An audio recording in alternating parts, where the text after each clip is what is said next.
Hi, everybody. Welcome to EES 2024. We are so excited to have you all joining us today. Would love for you to drop in the chat, say hi, share where you're calling in from. Today is really an opportunity just to preview the platform, get in it with one of our great partners at Microsoft. They will be sharing information about their upcoming opportunities to join their team. This is a great chance to get some of your recruiting focused questions answered from Microsoft. And so without further ado, I am going to bring up Chi, our speaker from Microsoft. She is a great partner of CodePath, been with us a long time, a wealth of knowledge. And so we're really excited to have her speak to you all today. So Chi, I'm going to, hand off the controls to you and welcome. Amazing. Thank you so much, Geneva. Appreciate it. And hey, everybody. As Geneva gave a lovely introduction, I am Chi, and I work at Microsoft, as you can see on my shirt as well. So my full name is Chioma Chalonu, but you can call me Chi. Pronouns are she, her. And I'm an early in profession recruiter here at Microsoft. And for those who may not be able to see me, I have brown skin. I've just got my nails done, and I'm wearing glasses and a Microsoft t-shirt.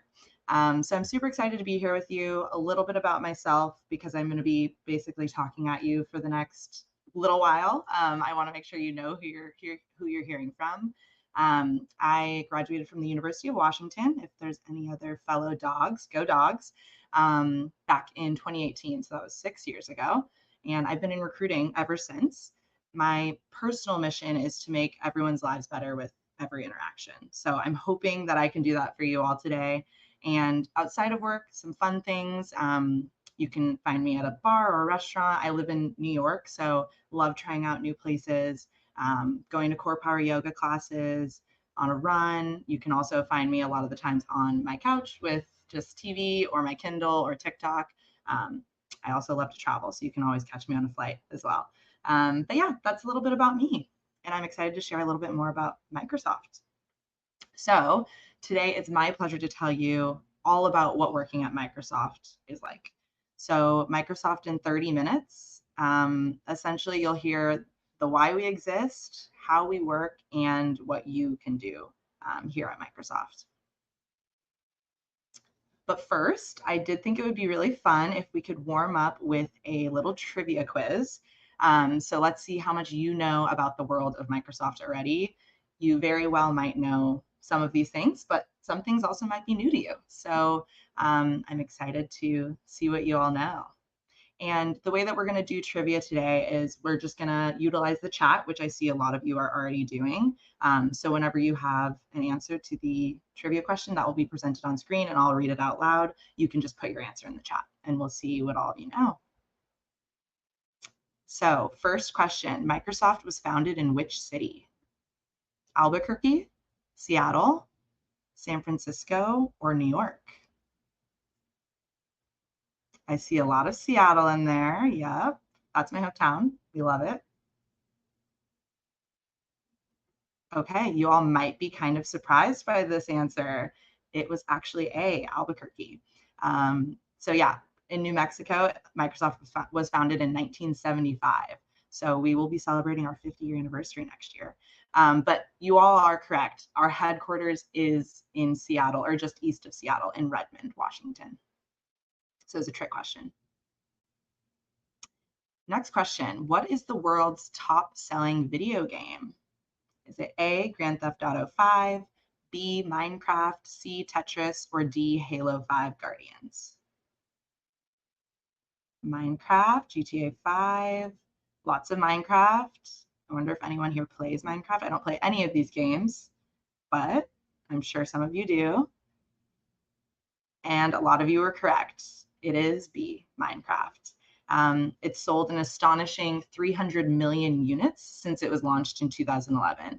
And Minecraft was developed by Mojang, I think I'm saying that correctly, and Microsoft.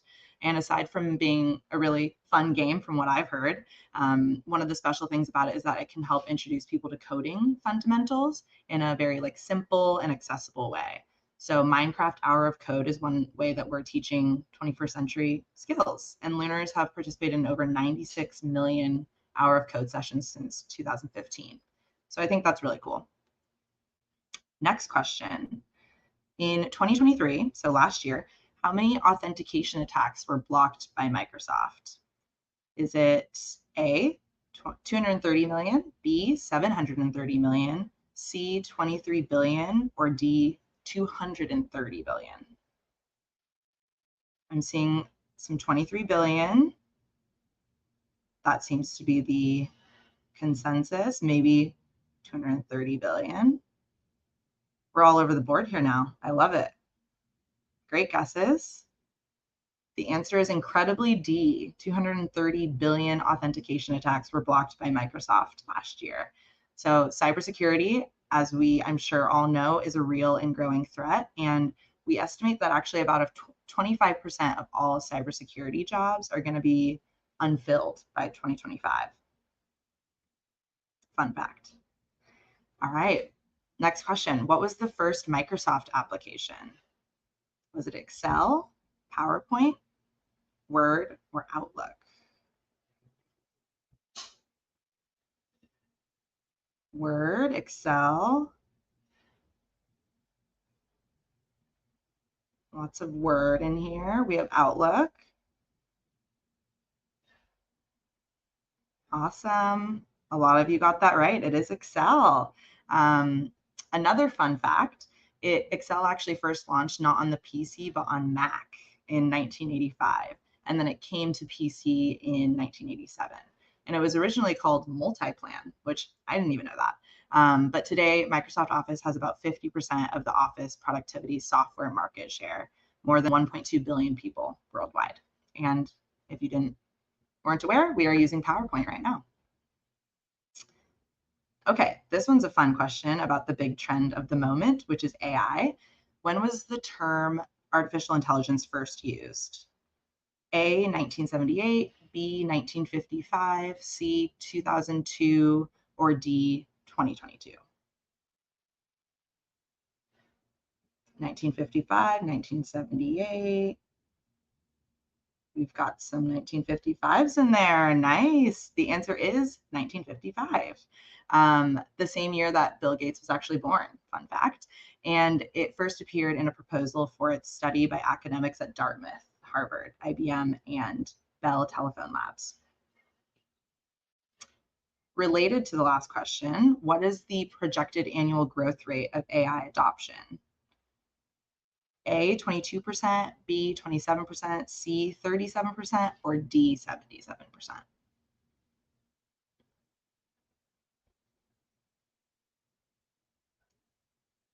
A lot of D's, 77.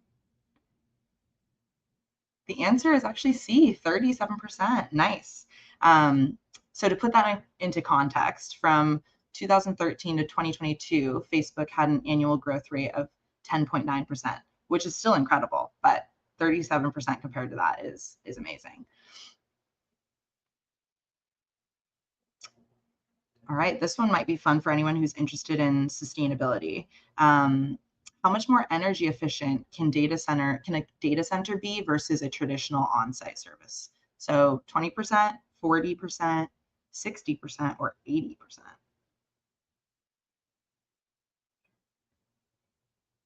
I love how all across the board these answers are. Yes. And I see some people do know the answer. It is D, 80%. And that's because the centralization of infrastructure reduces the amount you need in total. So I don't know a ton about this, but data centers are actually a key component of global sustainability efforts.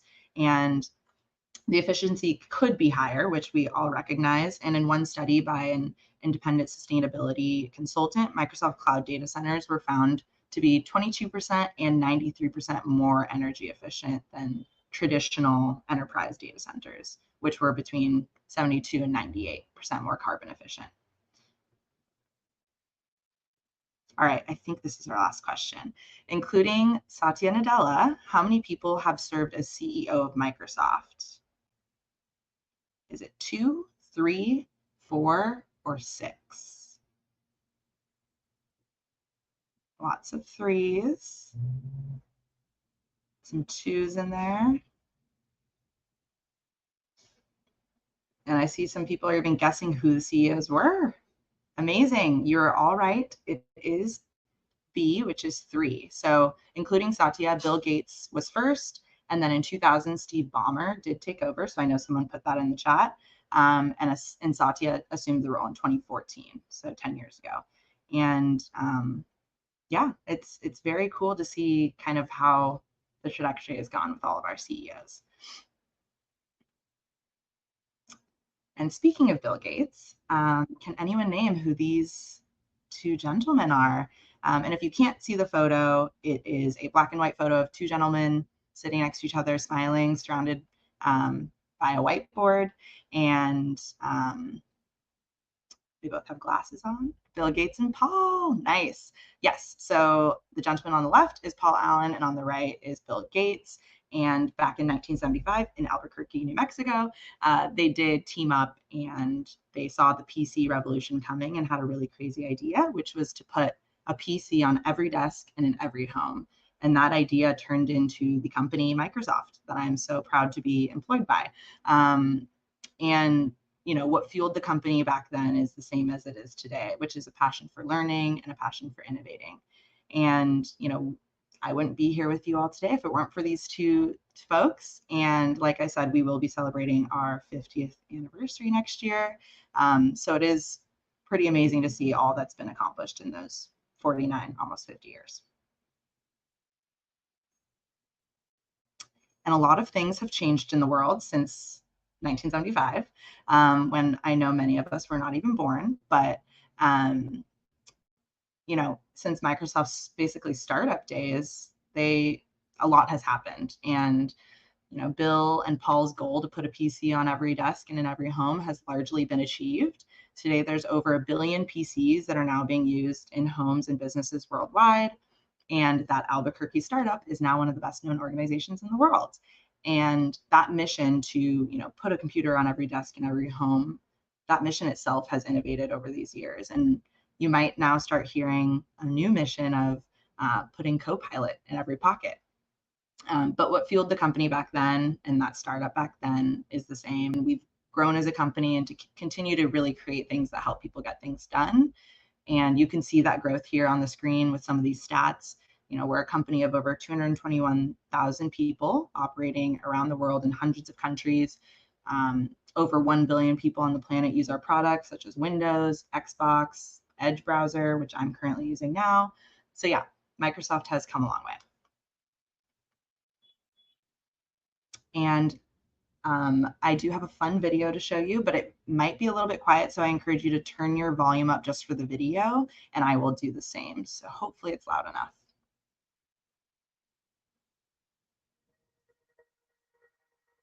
How do we empower every person and every organization on the planet to achieve more? It starts with one. From one employee to a team, collaborating with another team. From one partner to their customers, to their customers' customers. Your passion, your ingenuity, Your hard work. Supporting inclusive opportunity. protecting fundamental rights, Committing to a sustainable future. earning trust, For our society. our economy, our world. That's the impact. That's the impact. That's the impact each of us can have. That's our collective opportunity. Empowering 8 billion people, We're entering a new era of AI. where we will be able to build as fast as our imagination. Our creativity will have no constraints. And we can focus on the big picture. Together, we can ensure these benefits reach Every country, every industry, and every individual. When we empower every person and every organization on the planet to achieve more, We empower the world.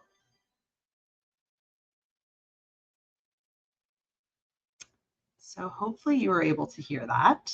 And if not, I did drop the link to the YouTube video. I hope that's the right link. So you should be able to watch it afterwards. But as you can see in that video, we are here to empower every individual and every organization on the planet to achieve more, because what we do matters, what you do matters, and your impact matters. And overseeing that very large mission and ensuring our impact does matter is our senior leadership team. As you can see on the screen there, it's a very deep bench, and there's broad expertise from different fields. We have alumni from places like Oracle, Netflix, McAfee, 3M, Amex, etc. And Brad Smith, who is in the bottom left corner of the slide, he was the first person in his law firm to insist on a PC at his desk as a prerequisite for joining back in 1986. So he was one of us before he was one of us. And running the show, like I mentioned earlier, is the gentleman in the top left, Satya Nadella. He actually joined Microsoft in 1992 and then became CEO in 2014. So who knows, if you join Microsoft today, who knows where you'll be in a couple decades. And he was succeeding Steve Ballmer, like I mentioned. And under his leadership, he's really been responsible for two major transformations at Microsoft. First was our pivot towards cloud and AI, where we're now leaders in the space. And then second was our cultural transformation efforts to be a learning organization driven by something called a growth mindset. And if there's one idea that you remember about the working culture at Microsoft, you should make it this, which is growth mindset. Growth mindset informs and guides all else. It's the realization that everyone can grow and everyone can develop, and that potential is not predetermined, and it's something that you should nurture. So with the growth mindset, everyone can adapt to change. You can learn from errors. You can try something new and eventually succeed. You won't succeed every time, but in the long run, that's what counts. So if you join Microsoft, you will see that your continued growth and your learning is like the overriding prerequisite for all else to succeed. Growth mindset, without a doubt, is the best way for us to achieve our mission and realize our full potential. So I'm really thankful for Satya for taking over and kind of changing our cultural mindset to really be focused on growth mindset. And I won't harp on it too much, but I just wanted to reiterate, it's growth mindset is motivated by effort. It means you are taking risks. You are taking a cognitive approach to errors. You're learning from your past mistakes and analyzing them to maybe improve in the future. It's being open, being a very open-minded person and being open to diverse perspectives and new ideas. And it's also competing against yourself. It's, self-betterment. The success of others does not diminish your own. So we work here as a team and we collaborate. But yeah, so I just wanted to share that because that's the biggest thing I think I take away from working at Microsoft. And I did have another video on the next slide, but I'm going to go ahead and skip it, but you can find it on our YouTube channel if you want to explore more videos about working at Microsoft. And then I just wanted to also note, because growth mindset is a part of our entire culture, it's not as simple as just saying have a growth mindset. Everyone just flicks a switch. Effort and energy are finite, and if all your energy is being used up throughout the day, it's not realistic to expect growth. So we have to create the right conditions to support everyone having a growth mindset. So we do offer a lot of tools here at Microsoft and resources to help you work in the best way for you. So you can feel your best, you can continue learning, have the time in your day and the energy in your day to actually want to continue learning and feel that sense of community and belonging. And that way we will all have more energy to think freely and clearly and imaginatively. So it's all about the possibilities and taking on challenges and seeing problems more as opportunities. And we also try and cater to the needs of our people. Another really huge aspect of Microsoft culture is customer obsession.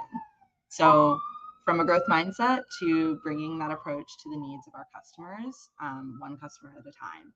And so if you ever interview at Microsoft and you want to showcase that you have alignment with our culture, this is something that you definitely want to highlight is customer obsession. We should learn everything that we can about our customers' needs and challenges and use that empathy and that insight to create innovative and practical solutions for them. And that will then empower them to achieve more. And how do we do this? We measure our success by our customers' successes. And our customers can be anyone. They can be our candidates. They can be our actual customers. there anyone. And we measure success not by our own internal processes, but we use data-driven approaches to create products and services and experience that our customers want and need. And we also rely on customer feedback early and often. So we take in feedback and we actually listen to it and we value it.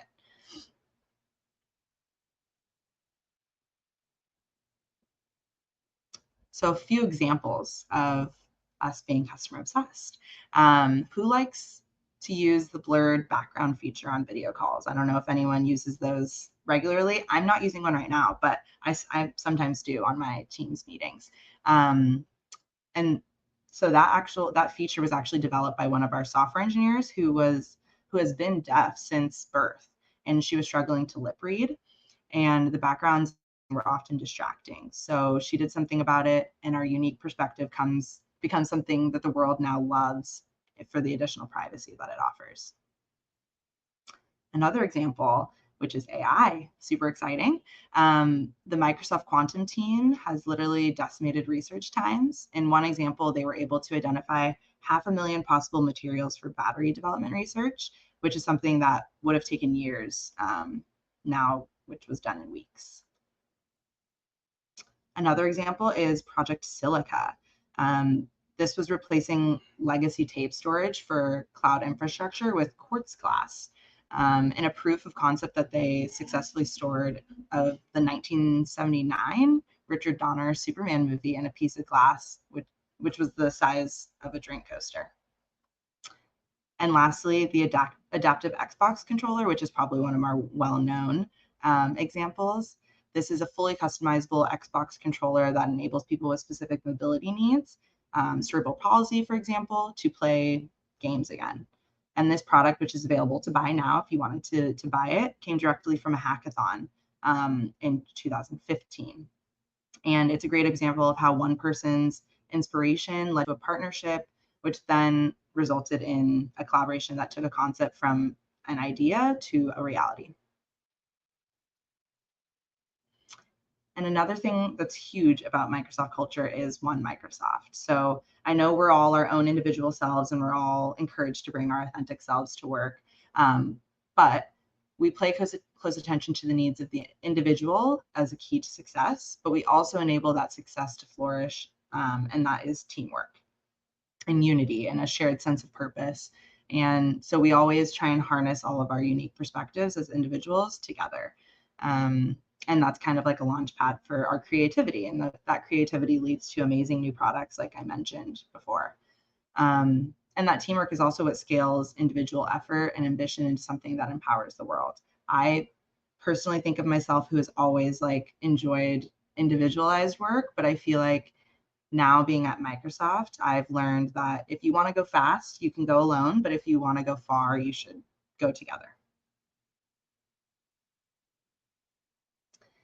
And it's one of those slogans. Many might approach it with skepticism, but it's a deceptively simple and powerful strategy introduced by Steve Ballmer in 2013, a rallying cry for a shared vision with shared goals working towards shared success. So what does working as One Microsoft really even mean? It means being nimble. We're balancing customer and business needs really quickly. We're also being communicative. We're ensuring that information exchanges drive action, and we're being very clear with our communication.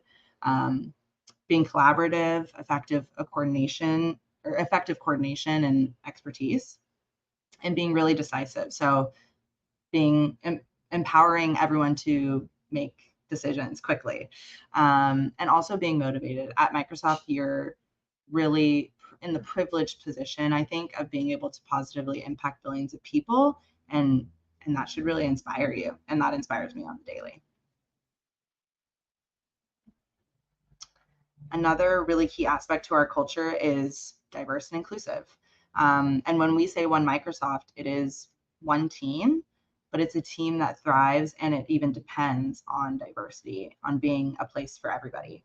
So empowering the world starts with representing the world, and we don't just value differences, but we seek them out, and we strive to learn from all of our biases that we all know that we have, or maybe we don't know that we have, but we learn from that, and we learn how to change our behavior. And that is that growth mindset at work again. And we don't just try to, on the piece of inclusive, we don't just try to include everyone. We actually seek to harness the breadth and the depth that make it our collective strength. So, unique perspectives, lived experiences, working alongside all people that are maybe different than us and learning from each other, that's what makes better solutions, and it makes each other better for everybody.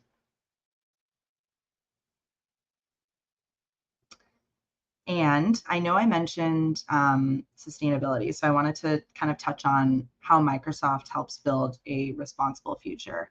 And when I say for everyone, I really do mean for everyone. And that's what Microsoft means. If we're not thinking holistically and globally, then our mission to empower everyone is like flawed from the jump. So we take our commitment to building a responsible future very seriously and creating technology in a way which is sustainable, inclusive, and safe, and accessible by design. So how can we expand opportunity? How can we earn trust? How can we protect fundamental rights? And how can we advance sustainability? These questions are what guide all of our decision making, and inform the way that we design and develop products. It also shapes our processes and our policies. We are a public company, and the way that we help our customers thrive and build partnerships and so on. So whatever it is that you end up doing at Microsoft, if you do join, these questions will help us align our actions with our mission. So I encourage you to think about these questions if you were to by chance interview with Microsoft, and think about these things. Your interviewers would love to hear that. And yeah, those are some of the goals that we strive to achieve, or the questions that we strive to achieve with everything we do.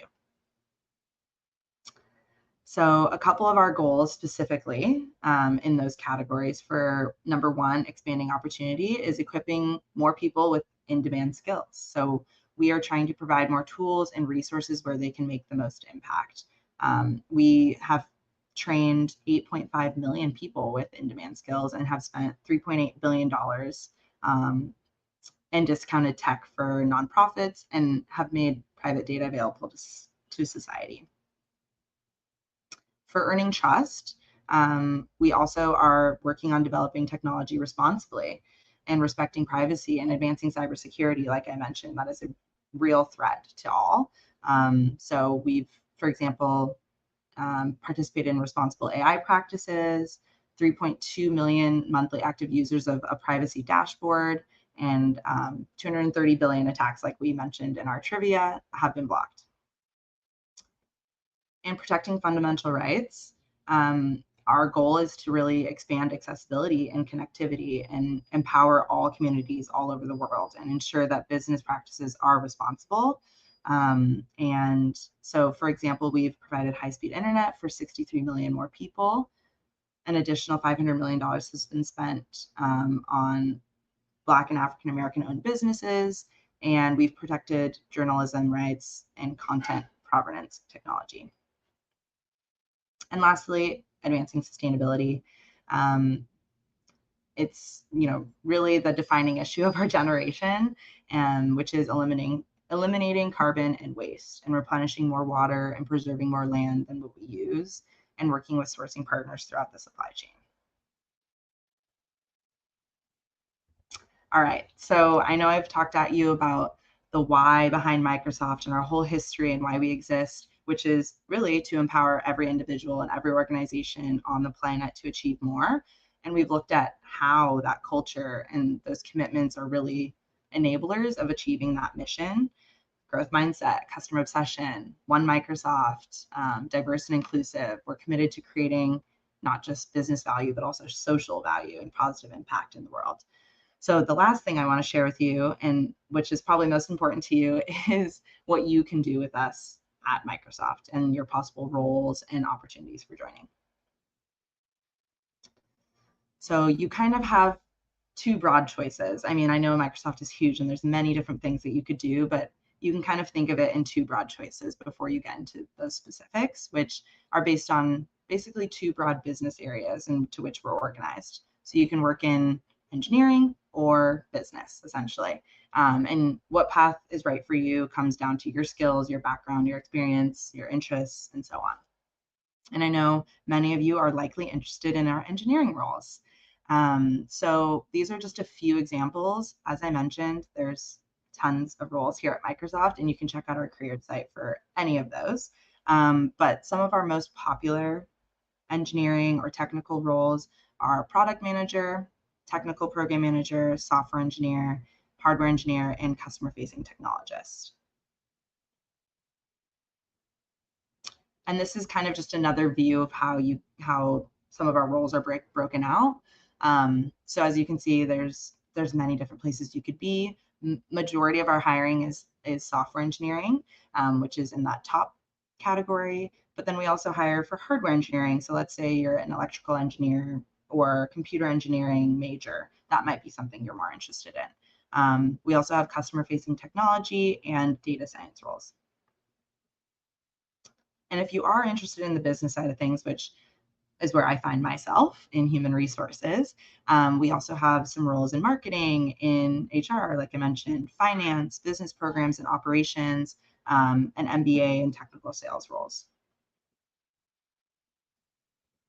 And this is just another look at that organized. But because many of you are probably interested in software engineering, I did want to kind of chat a little bit about the role and what it means to be a software engineer at Microsoft. And as a software engineer, you are, the creative force behind some of the most trusted and widely used software programs and applications that are used in the world.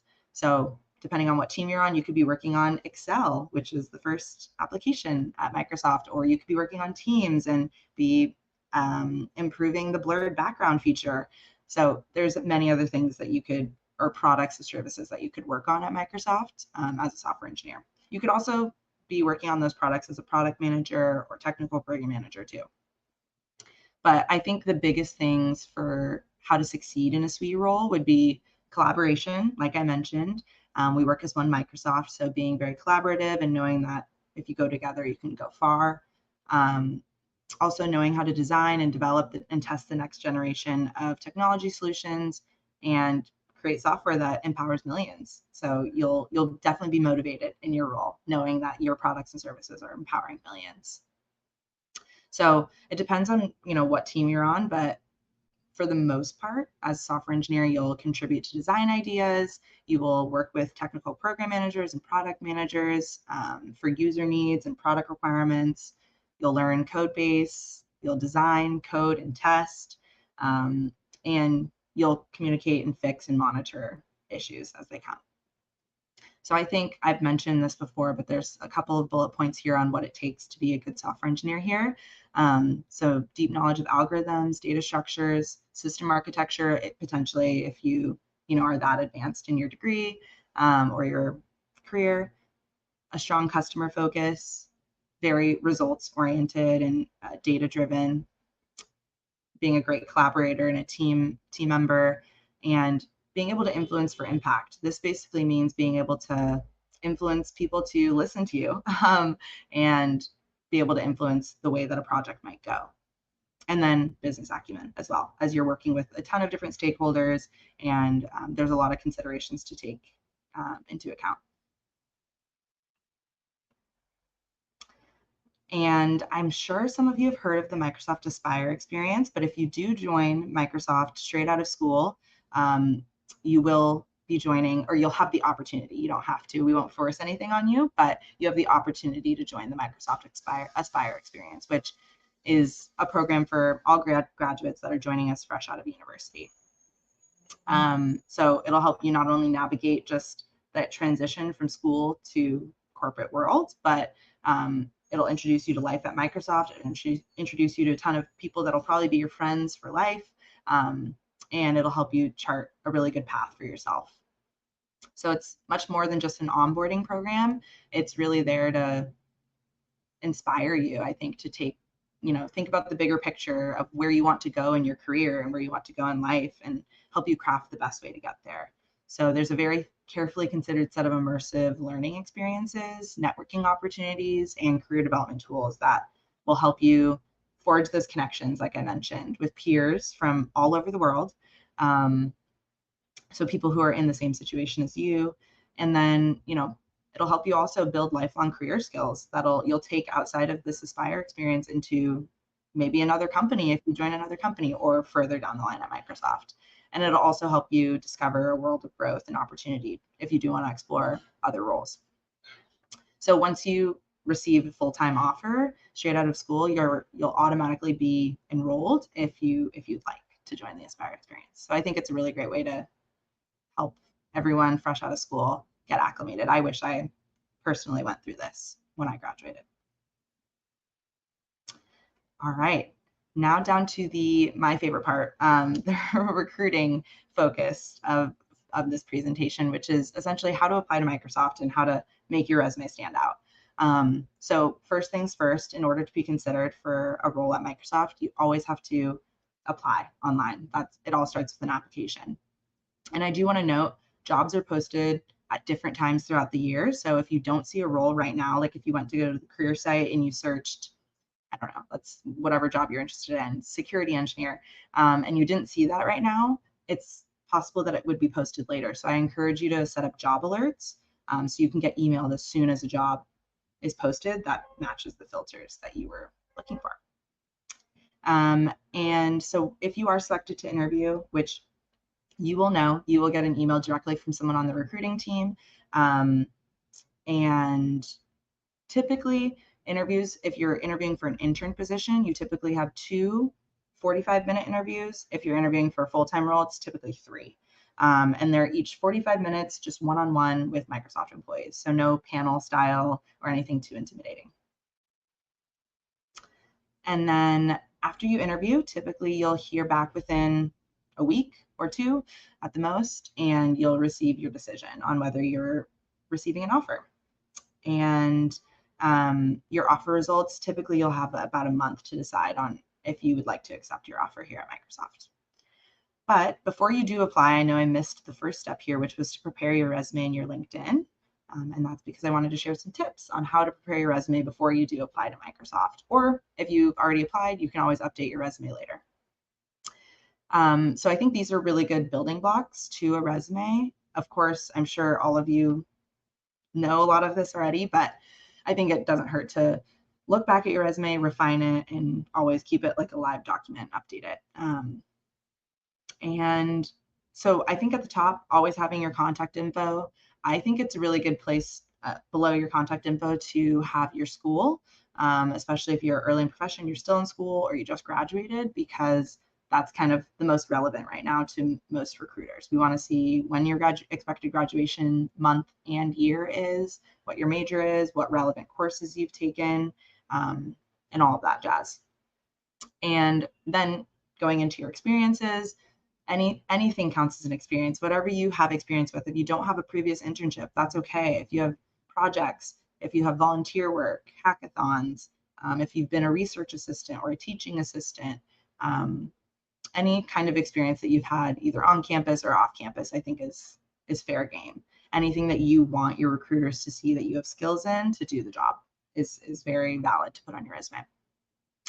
And then I always get the question of, should I include soft skills and technical skills? And I think skills are skills. No matter what skills you have, put them on your resume if you think they're relevant to the job that you're applying to. So if that's customer obsession, feel free to put that on your resume. And I think, programming languages, or if you've worked with certain tech stacks, any type of skill that you've gained, not only list it under your skills section, but also maybe incorporate it into your experiences where you describe how you've used that skill. And a couple of tips on your resume. I just want to call out a couple of ones here because there's kind of a lot. On the topic of education, because I get this question a lot too. GPA matters way less than you think. You can include your GPA if you want to. Like if you're really proud of it and you're like, I want everyone to know my GPA, totally. That's great, but it's not necessary, and we don't really consider it when we're looking at the skills that you have to do the job. So include it if you want, but it's not super pertinent. I also think it's really important. People might be like a little afraid to do this, but I think you should always have other people review your resume. I personally hate when people read my resume, but I need to get over the fear, because you never know what other people's perspectives could be, and they could help you craft it into a way that you maybe didn't think of, or help you format it even, or catch some spelling errors, which I know if I'm reading my own resume over and over again, I might not be able to catch every spelling error, or grammatical error. So those are some of my tips, but feel free to take any of the tips here on this slide. And lastly, I wanted to talk about some application tips as you do apply. I mentioned some of these things during the culture portion of this deck, but if you do, interview at Microsoft, I think on the left side of the screen, if you can answer these questions, why Microsoft, why tech, why this role, and your skills, I think you'll be set up for success. I also think we want to get to know your skills, but we also want to get to know you as a person. So we want to get to a sense of your passion, your versatility. Are you agile? Can you adjust to change? Because we live in a world where change is imminent and it's unavoidable, especially with AI taking over. And there's a lot of change and innovation happening, especially at Microsoft, which is the world's most innovative company. So knowing that you're versatile and that you're driven, if you can drive for results, I think that those are going to set you up for success in an interview. So I do want to leave you, lastly, before we move on to Q&A, there's one last video, and I apologize if it's quiet again. I will try and turn up the volume and try and turn it up on your end as well. Here we go. But the one thing that I've tried to also reframe, and for myself, as well as everyone at Microsoft, is what if you change this equation? Instead of saying that I work for Microsoft, what if Microsoft worked as a platform for every one of our 100,000 people? That's how I think about Microsoft. I'm at Microsoft, and all through the years is because I felt, wow, what an amazing global platform to have impact. And that's what got me to sort of remain there, be ambitious for what we can do, what I can do. And that's, to me, the ultimate call. It's not like, of course, the CEO has to live the culture, has to be able to make sure the leadership team lives those values. But if you can switch on every person, every employee's, every team member's own mindset to say, well, I'm not just working here, Microsoft's working for me, then you've achieved something. So hopefully you could hear that. I just wanted to leave you all with that as a final thought from Satya, which I think summarizes, how we want you to think about a career at Microsoft, the difference that you can make and the impact that we all can have. So thank you so much for listening. Oops. Thank you so much for listening. I'm happy to take some questions. Cool beans. Hey, Shay, so it's going to be me feeding you a few questions. Can you hear me? Yep. Okay, awesome sauce. So let's get started. The first question we have is, what are the things that candidates have done or can do to stand out, to have their application stand out? Yes, I love that question. I think that's probably my most asked question. And I don't love my answer to it, to be honest. I actually posted about this on my LinkedIn profile. If anyone follows me, you can go see what I had to say. But I think the biggest thing that we look for is passion for technology, period. As you've learned about Microsoft, we are a very innovative technology company and one of the leaders in the industry. So if we can see that you're also passionate about that, we will see that you will help us live out our mission and make our mission come to life. But I also want to note that even if you have a perfect resume, you have encompassed that you have a passion for technology through your internships and your hackathons and experiences and projects, and you have a great resume and you have all the skills, you have data structures and algorithms and all of that. I'm talking specifically about a software engineering role because that's what I recruit for. But if you have all the skills and everything on your resume for the role, but you still don't get noticed or don't get selected by a recruiter, I hope you don't take that as a hit on yourself, especially in a market like we're in right now where it's kind of an employer's market, I would say. Don't get down on yourself. It's probably not because of you. It's probably because of the conditions that are very much out of your control. So just keep trying, keep pushing on, keep applying, finding new opportunities, setting up job alerts on our career site, attending events like this. Like, yeah, I think we're focusing on what you can control is what's best, rather than thinking, oh shoot, I didn't have enough on my resume to stand out. For sure. I think that's amazing advice, because a lot of our students, if they don't get that email to say, hey, you're going to the next step, like it's a downer, imposter syndrome and immediately. So I think that's amazing advice for them. The next question, what are some common pitfalls or small mistakes that interviewees or early career candidates often make? Are there specific things you think students should be mindful of or need to practice for the hiring process? Yeah, that's a really good question too. I think the most common pitfall, I'll say, is not talking through your thought process during the interview. It's okay to hear a question, and let's say it's a technical interview for a software engineering role and you are coding live. And let's say they ask you the question, but you're kind of stuck and you're like thinking, but you're just silent and not sharing what you're thinking about. That doesn't show great collaboration skills. And I think that that's something that interviewers want to see, is like, they want to hear what you're thinking about, hear your thought process, how you're breaking down the problem. And I think a lot of candidates just kind of freeze up and like are silent in their heads, which is totally fine. I get that.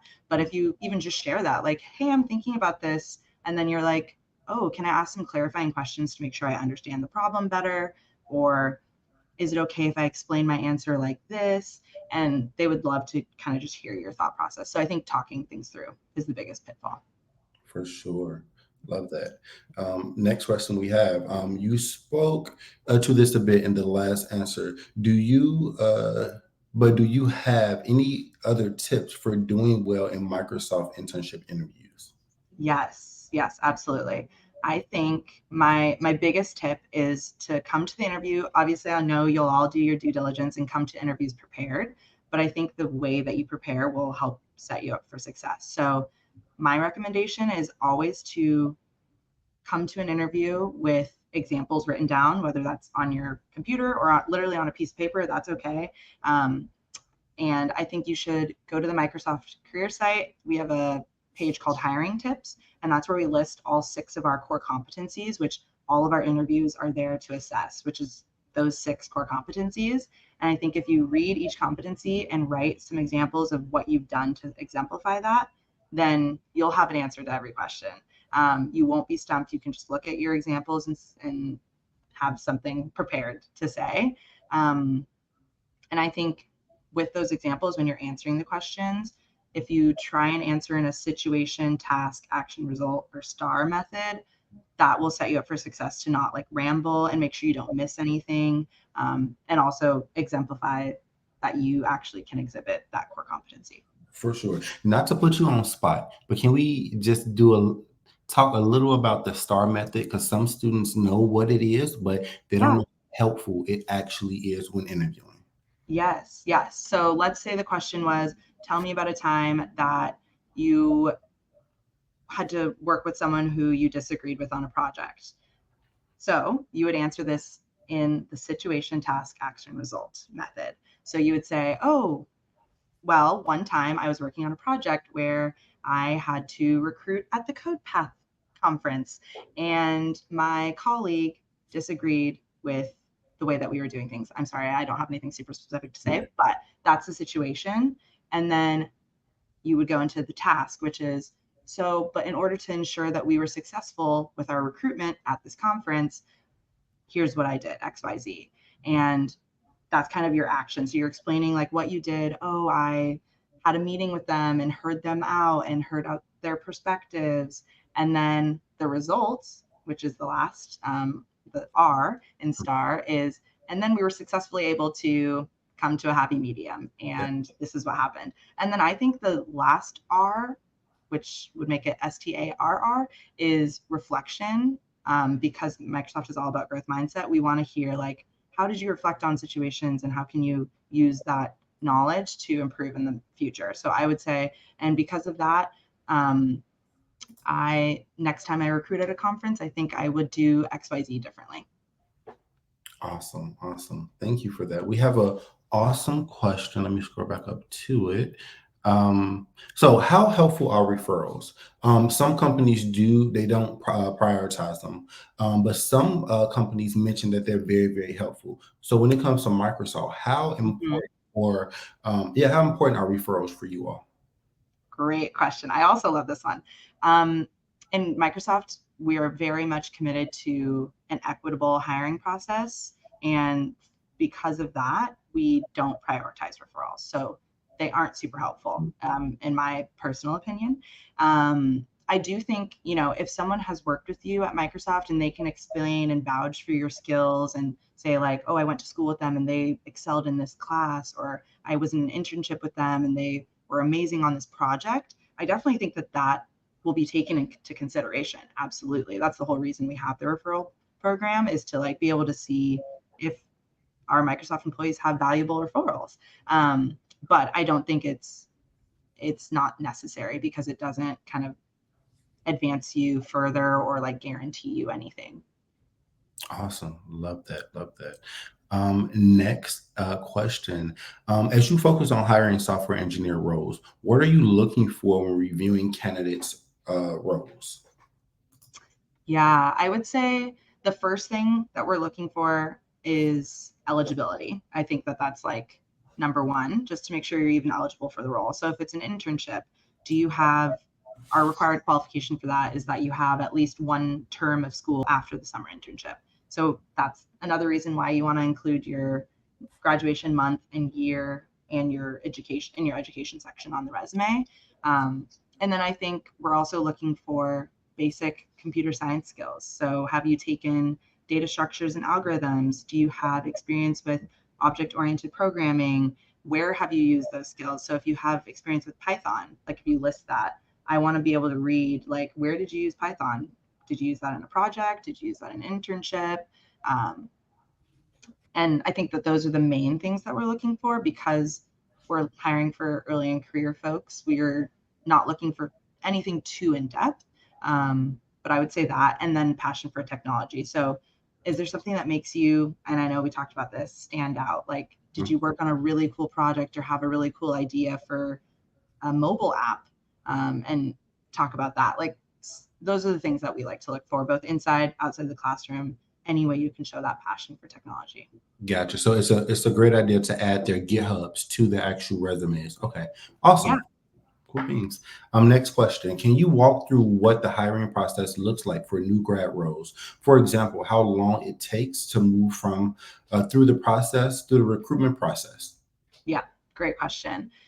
So once you submit an application, you'll receive an update on your application within the Microsoft Career site, in your Action Center. So that's like providing you real-time updates on all of your applications. And a lot of the times, I will answer. I'm going to call this out because this is a really common question we get. We have a lot of the times when you apply to a role, you'll automatically get an update that your application has been transferred or routed. Yeah. And that all that means is that it's routed to the appropriate recruiter. So of course, we're making thousands of hires. So not just one recruiter is aligned to one role. We have like multiple recruiters on one role. So we have to route everyone to their dashboards. So if you see that your application was transferred, that's all that means. It's the same position as the one you originally applied to, but it might have like a different application name just because of which recruiter you're aligned to. So that will happen automatically. And then you should get another update within 90 days, which I know is a really long time. I appreciate everyone's patience in advance, but we have so many applicants to go through. So 90 days is the maximum that it would take to get an update on your application. Hopefully it's sooner. But if you are selected for an interview, you would get reached out to by a recruiter, and they would essentially say you're invited for interviews, whether that's, if you're a full-time candidate, most of the time that means you're taking a technical screen through Codility. And you have 21 days, I believe, to complete those. And then once you complete it, then you might get invited to final round interviews. And if you're invited to final rounds, typically after you're reached out to, they'll occur within like 2 weeks. That's or 2 to 4 weeks, I would say. And then post interview, you'll get your result within a week. And then you have 4 weeks to decide on your offer. Awesome. Love that. Last question. If you were to give our attendees one piece of advice around their job searching and landing a role with Microsoft, what would that be? Ooh, I have so much advice to give, but I would say, and this is kind of related to the question I answered before, is persistence and showing that you doing anything you can to show that you exemplify Microsoft's core values and competencies, and continue, joining events like this and learning about the industry, learning about Microsoft. And then if you do, get the opportunity to interview, I think showing that you have a passion for what Microsoft does, that your interviewers are going to love that. They're going to like eat that up. So I think, being persistent, not getting down on yourself, and actually applying. Like, I know a lot of candidates, I feel like, don't even put their name out there because they're like, I'm not going to get chosen anyway, so what's the point? But you're never going to know if you can get chosen if you didn't apply. So just apply anyway. So apply to as many roles as you are interested and meet the qualifications for. And then if you do get interviewed, show that passion for technology and that passion for Microsoft, and do your research on our, core values and our culture. Awesome. Thank you so much for that. Let's give Chi and Microsoft a round of applause in the chat. We really appreciate you for coming and doing this with us. Of course. Again, we love our partnership, and again, we can't wait to expand. For the students, we do have a few just quick announcements. So remember, this session will be recorded. You will be able to, once it ends, you will be able to click on the recording that will be highlighted. Make sure that you all go explore the platform. You're able to save different sessions that you're interested in as well. Make sure that you check out the career centers. We have a career kit. It's going to have amazing resources for you all that you can go click on before the actual summit. And make sure that you check out CodePath booth during the during the summit. The summit is 15 days away, and again, we can't wait to see you all there. So take care, everyone, and we will see you on October the 1st.